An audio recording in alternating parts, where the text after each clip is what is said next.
auch noch eins hören.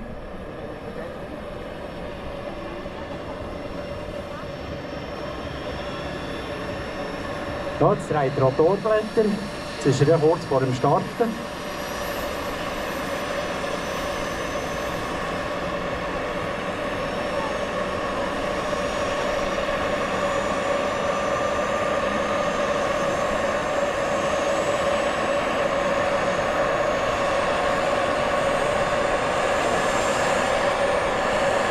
Also der Helikopter mit je 600 PS.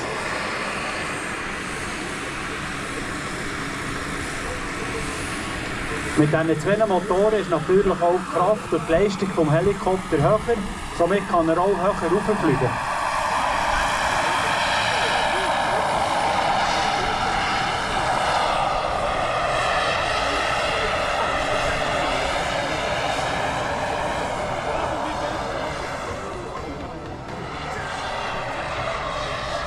Also das Fliegen von Franz ist originalgetreu.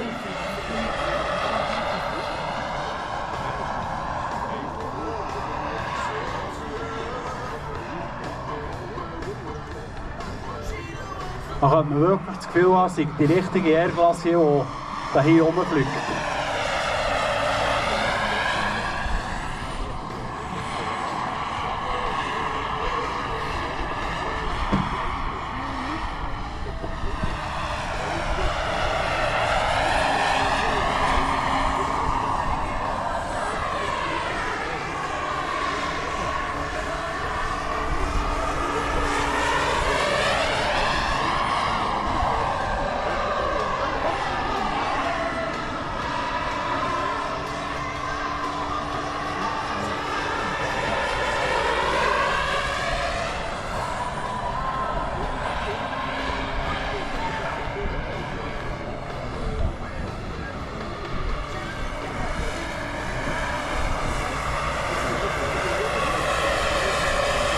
Ja, in dieser Größe von einem Helikopter ist es natürlich sehr schwierig, den so stabil zu fliegen, schön gemütlich.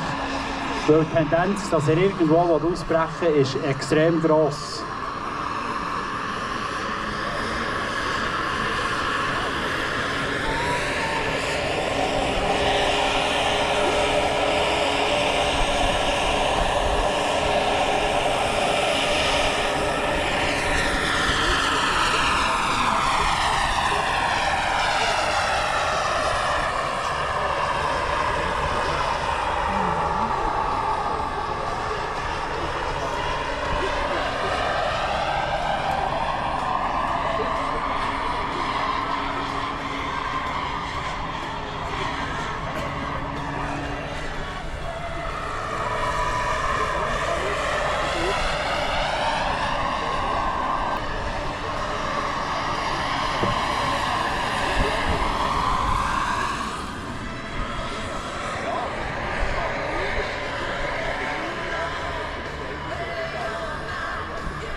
Also wie ihr seht, hat der Franz den Helikopter voll im Griff.